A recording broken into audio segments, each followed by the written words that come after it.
Today is Saturday, August 24th, 2024, and this is William Michael of the Classical Liberal Arts Academy.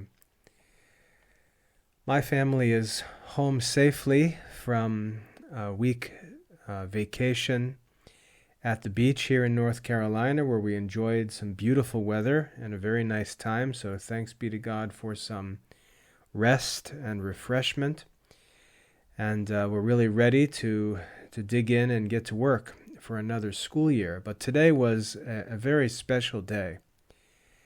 I'm hoping that you had the opportunity to watch the speech given today by Robert Kennedy Jr., where he announced that he'd be suspending his campaign, and in which he explained the reasons why, what his intentions are, and so on. And then this evening, President Trump had a rally in Arizona, and Robert Kennedy joined him at that rally, is joining him in this political fight against Kamala Harris and this Tim Walz from Minnesota and the Democrat Party. I really believe that this is a turning point in American political history. I think before there was a two-sided war between the sort of MAGA crowd with Donald Trump as its representative, and the Democrat Party,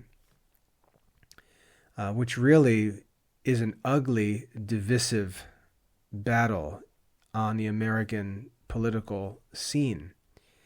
But in the middle, we had Robert F. Kennedy sort of floating in between the two parties and gaining a lot of attention. We might not think his work is significant because when we look at polls, we see he might get 5%, 6%, and so on.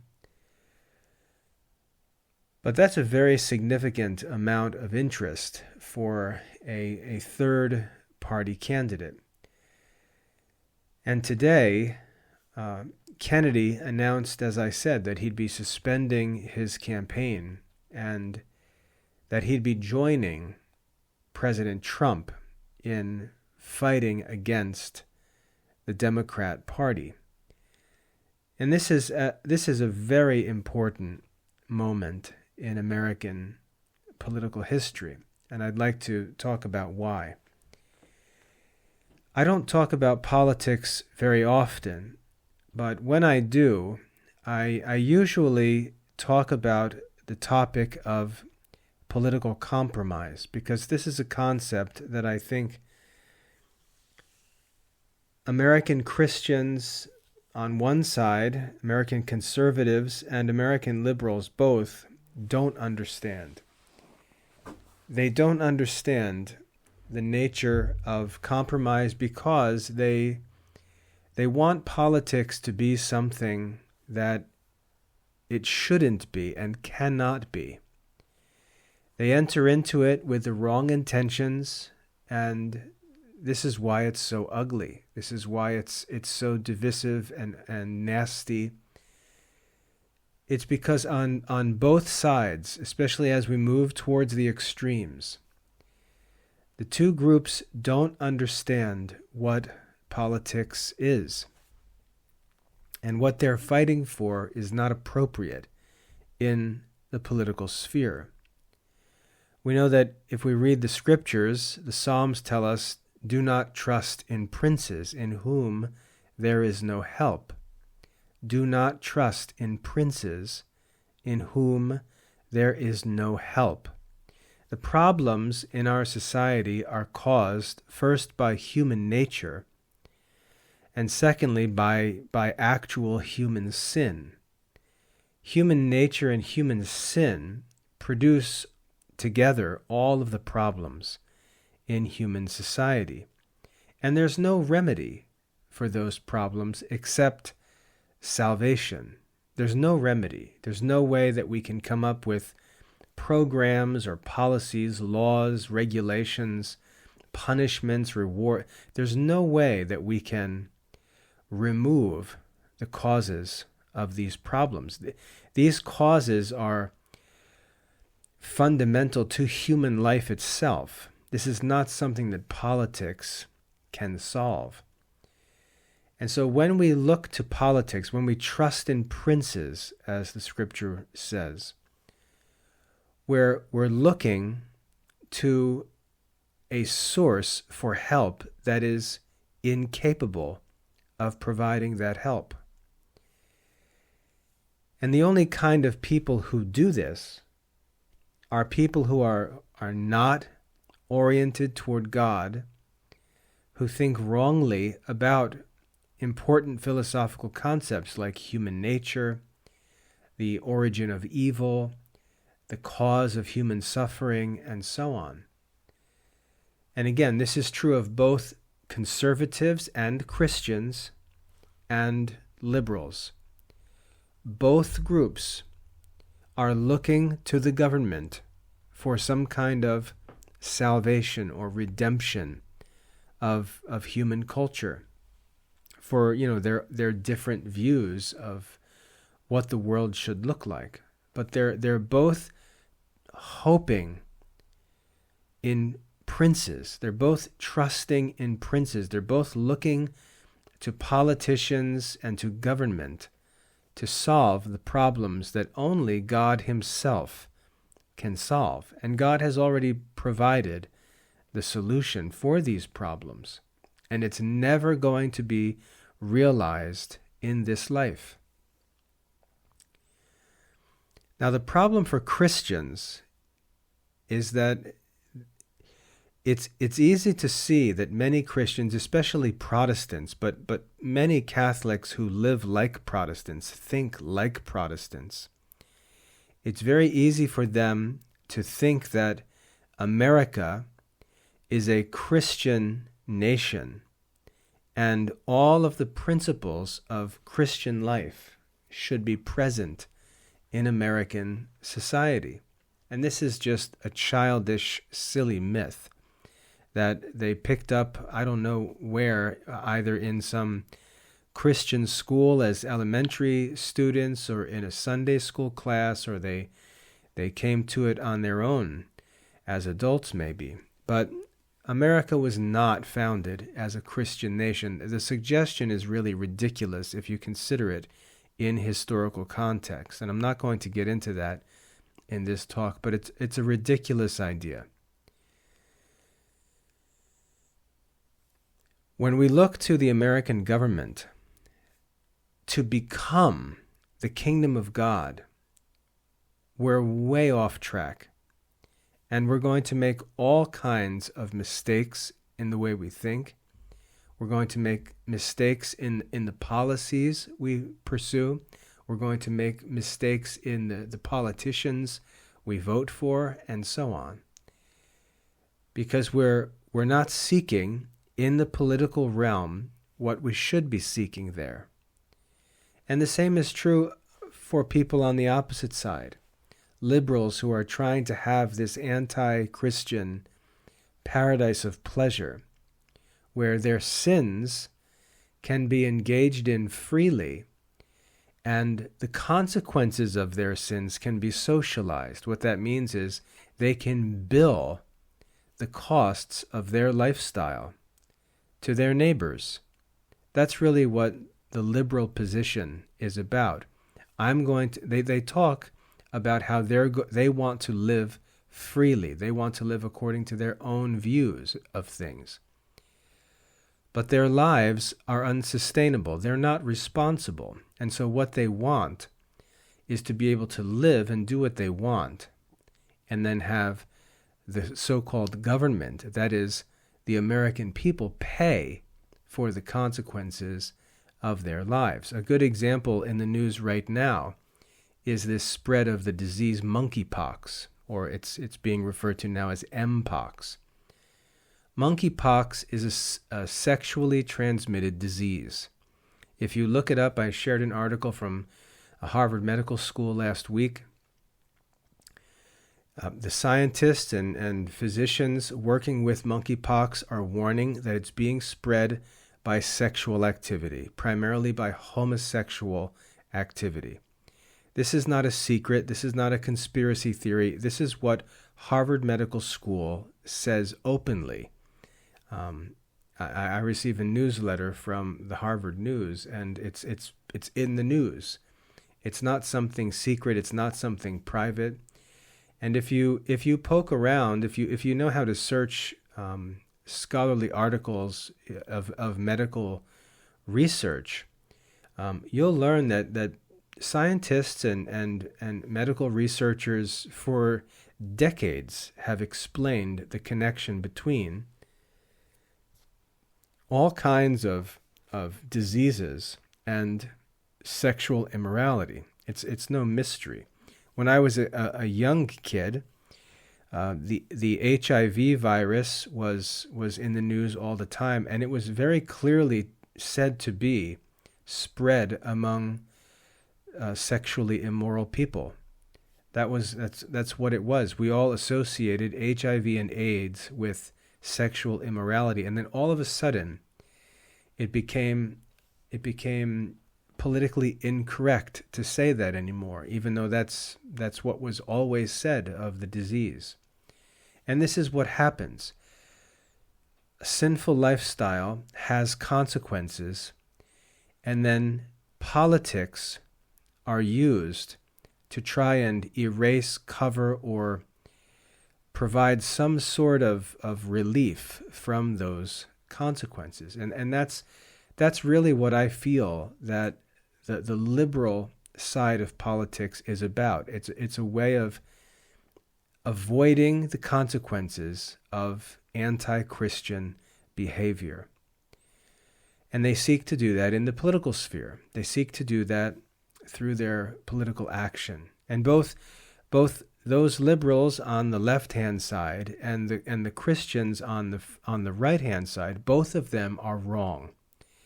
And all that happens is the society, that the single nation,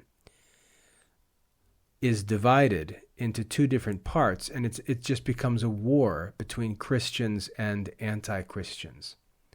And that's what America is becoming. And we find other religious groups kind of mixed in between. We'll find Jews on the right and on the left. We'll find Muslims on the right and on the left. We'll even find Christians on the right and on the left, because everything is crazy today. But the problem with both of these sides, both of these parties, is that they seek something in the political circle that is not appropriate for the political circle. Now, if I were to say, what should the political circle look like? I would say something like this. Imagine if there were two cities, and these two cities were on opposite sides of a third city. And these two cities wanted to figure out how to organize that city in between the two extremes. Each of them has their own city. The Christians have their city on the right side. The liberals have their city on the left side. But the question is, how should we manage this city in between these two cities? And the answer is that compromise should be sought so that each of the two cities are allowed to live their own way in their own cities, but in this common city that stands between them, there can be peace. There can be peace because members from each city may need to move into this middle city.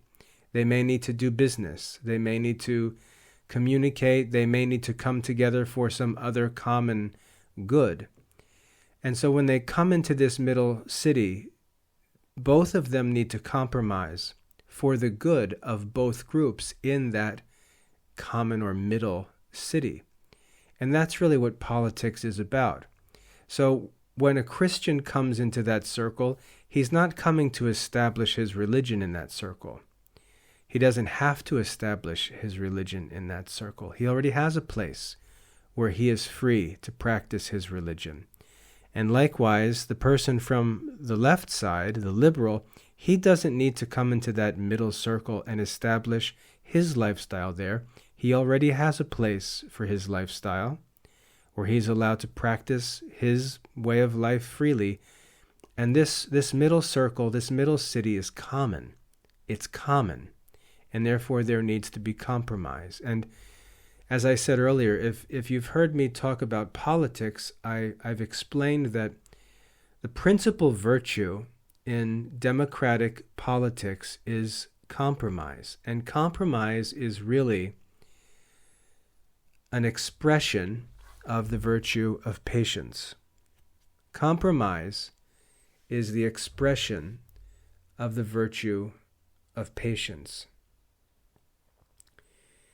Now, in these two extreme camps on either side, compromise is considered a bad word.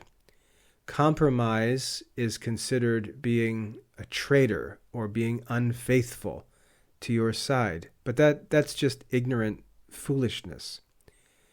Compromise is necessary because we're talking about a third city, a city that's in the middle.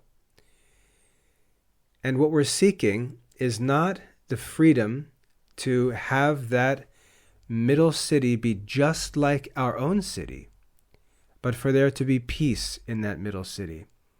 And the only way there can be peace is through compromise. Both sides need to give and take for the sake of peace. It needs to be considered something of a buffer zone, a safety zone. Now, what we saw today was really interesting because I always complain about Americans. I complain about Christians. I complain about liberals, our politicians, and so on. I complain that they don't compromise.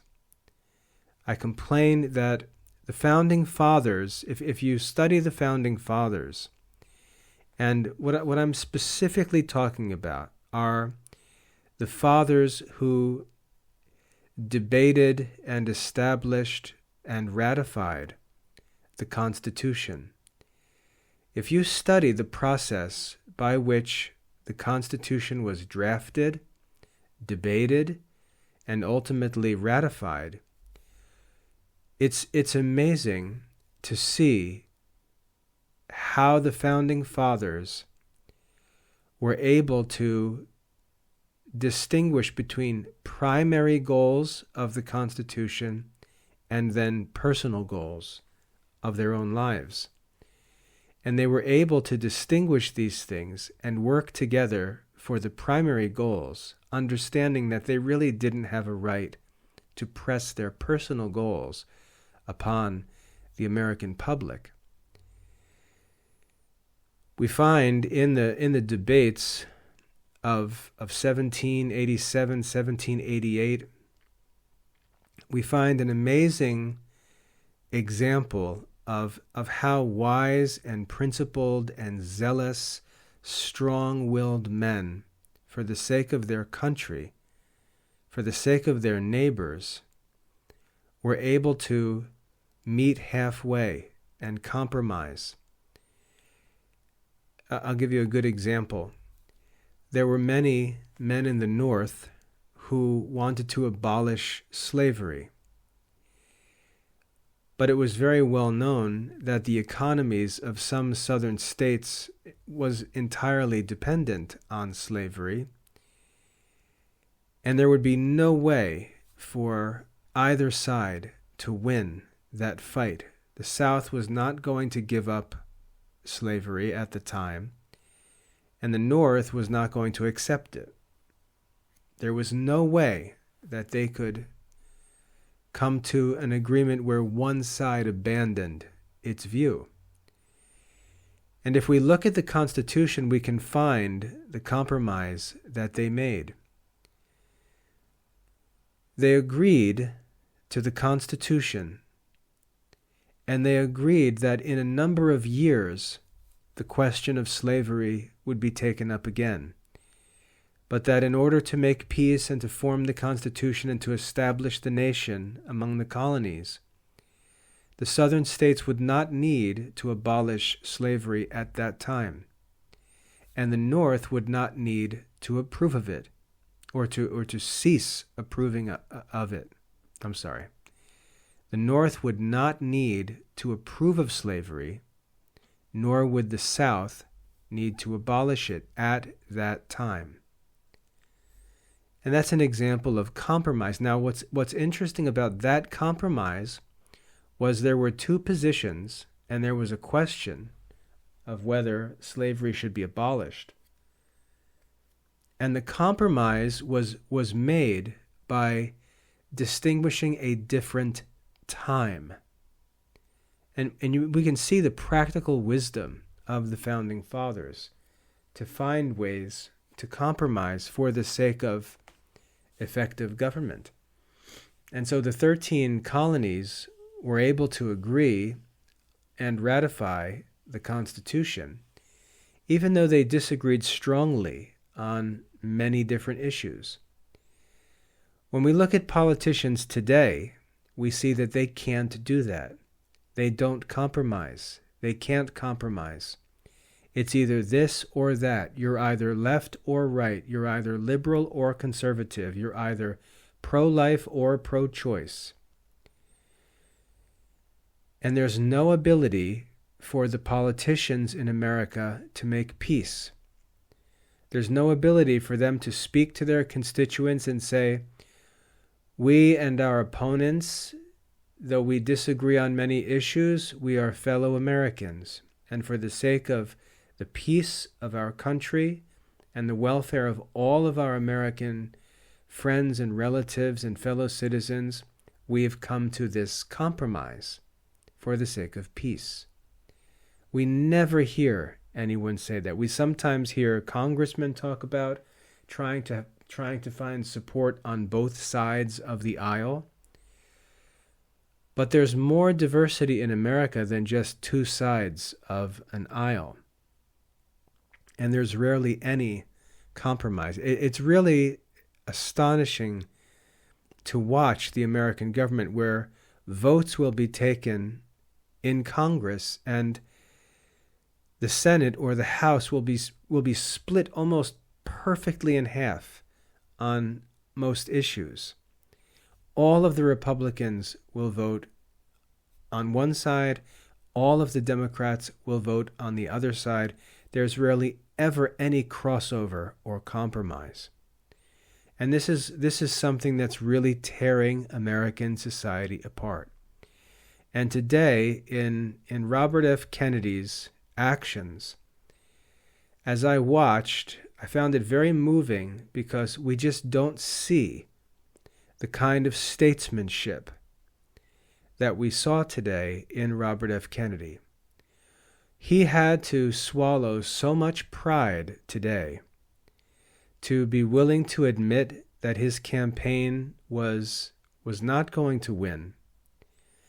But more than that, he was going to join forces with Donald Trump, a man who he doesn't necessarily like, and whom he knows his supporters do not like. His supporters, many of them, probably most of them, are conservatives. But they don't like Donald Trump. And all of the energy and enthusiasm and support for Robert F. Kennedy was fueled by much of the anti-Trump sentiment in American voters. And so for Robert F. Kennedy to say, I'm going to suspend my campaign and work with Donald Trump took great courage, great self-sacrifice, great humility, great leadership. And in Robert F. Kennedy today, we saw an example of the kind of political compromise that we can see in the founding fathers of our country. And I apologize in advance if I mistakenly call them the church fathers. It's just sometimes when I think of the founding fathers, church fathers will just come out of my mouth. I'm talking about the American founding fathers. We saw in Robert F. Kennedy today an example of that virtue, that patience, humility, sincerity that allows for political compromise. And it was beautiful. Now, today he spoke twice. He spoke once by himself. He had a press conference in the afternoon where he spoke and announced that he would be suspending his campaign and endorsing President Trump. That was a lengthy speech. I was actually sitting on the beach when that speech was broadcast live, and I listened to it. And then later in the evening, around 7 or 8 o'clock, he spoke at President Trump's rally in Arizona. His appearance at Trump's rally was exciting. He was introduced with fireworks and loud music and thunderous applause from Trump's crowd. But I want to ask you to take time and listen to the speech that Robert Kennedy gave today, this afternoon, when he announced the suspension of his campaign. It's a beautiful speech. Now, I'm not saying that everything he says is right. I'm not saying I agree with him. That's not my point. What I really would like you to look at and listen to is how he articulates his convictions, acknowledges disagreement with President Trump, but then understands that accomplishing the objectives of his campaign, of his political mission, how those objectives can be achieved by other ways, by compromise, by patience, by accepting a lower road, by accepting a lower position, but not stubbornly allowing him to simply lose everything. I'd like you to listen to his speech and learn from him and pay attention to this, how he is able to distinguish his pursuit of the common good from his own very strong, very clear convictions. Because this is a skill, this is a virtue that very few, hardly any American Christians have today. This ability to separate our personal convictions, our full statement of faith, as it were, from our political action, because we need to act effectively. We need to act effectively. Politics is not religion. The government is not the church. In the church, there needs to be perfection. In politics, there needs to be compromise. In the church, we need to police our teaching and practice because God's will is the only standard. Jesus said, "Be perfect as your Father in heaven is perfect." And we see that diligence in the Catholic Church to maintain the tradition handed down to us by the apostles. We see that commitment, that unwavering commitment to timeless dogma, to apostolic teaching. But when we come to the political circle, that's not our duty. Our duty is not to enforce those religious standards upon the state.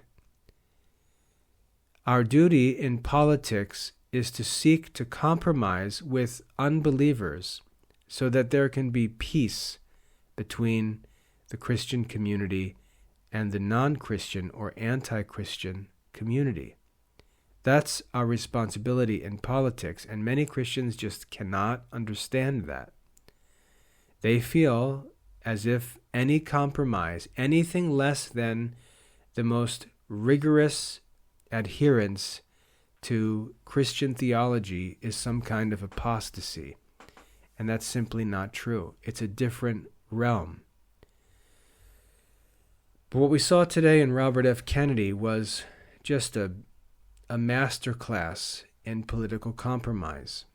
Now, one thing I noticed on social media after Robert Kennedy announced that he'd be suspending his campaign and endorsing President Trump, I noticed that some of his followers, some of his strongest supporters, announced on Twitter that they were, shocked and angry and insulted by this decision that Kennedy made. But I'd like you to think about what these people will be doing.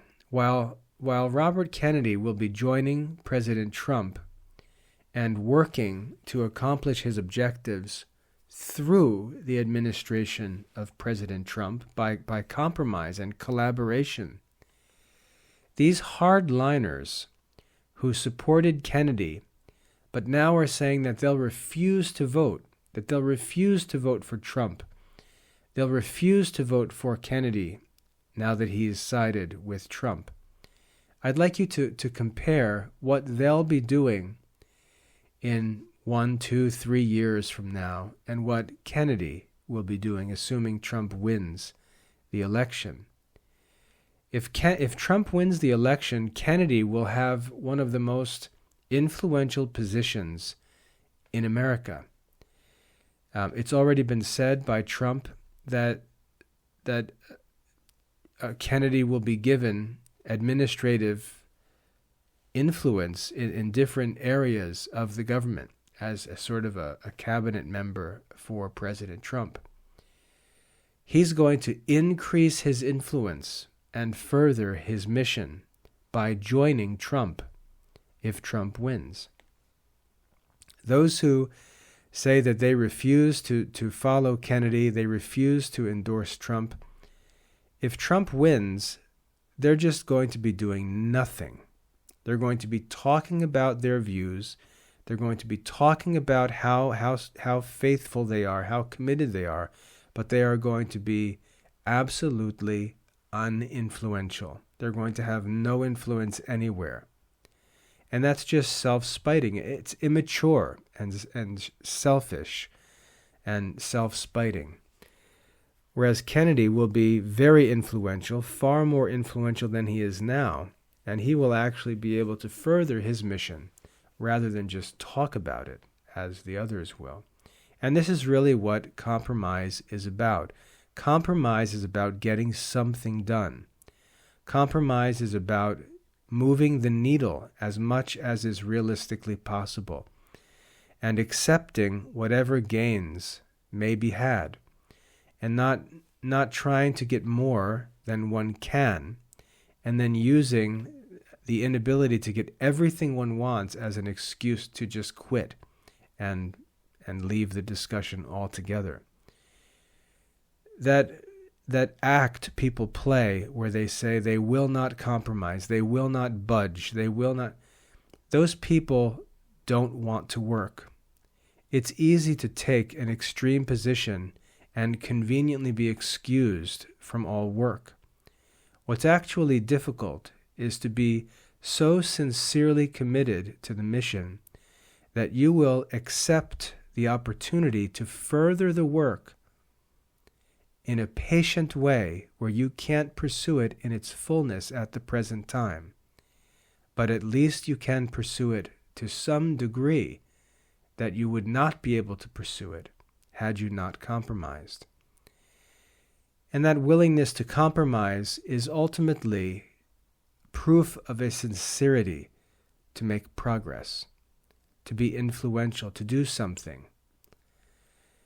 Whereas that talk of strictness, that talk of refusal to compromise is really just an excuse to be idle, because that's all those people end up being. So I wanted to talk just because I complain about the unwillingness of American Christians to compromise in political issues. And today we saw just a most excellent example of that spirit of political compromise. And now we've got this ticket with President Trump and Vance as his vice president, and now RFK Jr. as an ally in this political fight. And the prospect of this is very exciting. President Trump referred to it as a unity party, where a number of different groups are joining together, and they're representing large numbers of the American people to fight against the Democratic Party, which is, I personally believe is very corrupt. I don't know how people can even listen to any of those politicians talk. I would put the Democrat National Convention on to watch for a little bit, and I just can't watch it. I can't even watch it. It's insanity. The self-contradiction and hypocrisy is just so insulting that it's impossible to even watch. It's impossible to listen to. I have to turn it off. And so we've got an exciting opportunity to see Trump and Kennedy together fighting against this corrupt Democrat Party.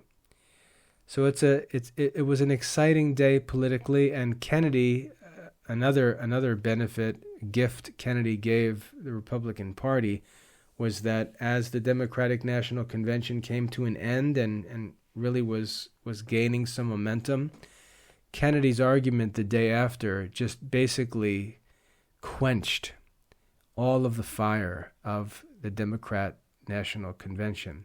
So it was great timing. It was an amazing speech that Kennedy gave, and I really beg you to listen to it because it's beautiful. And again, I'm not saying everything he says is perfect, and that's really not why I'm telling you to listen to it. But what I want Christians to see is what it looks like to compromise politically for the sake of doing what good a man can, rather than just running away with some standard of perfection, which does nothing. So please take some time to find Robert Kennedy's speech. The day it was given was August 23rd, 2024. It was given in the afternoon, I think around 2:45, 3 o'clock in the afternoon, and then he spoke later around 8 at Trump's rally in Arizona. But that 3 o'clock speech on Friday, the 23rd, please listen to it and learn from Kennedy what political compromise looks like, because it's the only way that we can participate in the political sphere intelligently without making fools of ourselves, without making hypocrites of ourselves, gross self-contradictions, which is what we see primarily in the Democratic Party, that spirit of self-contradiction, that irrational, dishonest, ingenuous speaking, but doing nothing that they talk about. It's unbelievable. To hear Harris talk about all of these things she's going to do if she's elected, when she's already the vice president and she does none of them. You hear that and ask yourself, how can anyone be so stupid to fall for this? And yet she'll have half of America's votes in November. It's unbelievable, painfully unbelievable. But that's how it is. So take some time, listen to Kennedy's speech, and learn political compromise. Because if Christians can learn political compromise, we can do great things. And if we can't, we're just going to be silly extremists who are canceled out by other silly extremists. And I really hope that American Christians can overcome that. So I hope that's helpful. If there's anything you'd like to talk about, please feel free to get in touch. My email address is wcm@classicalliberalarts.com. God bless everyone.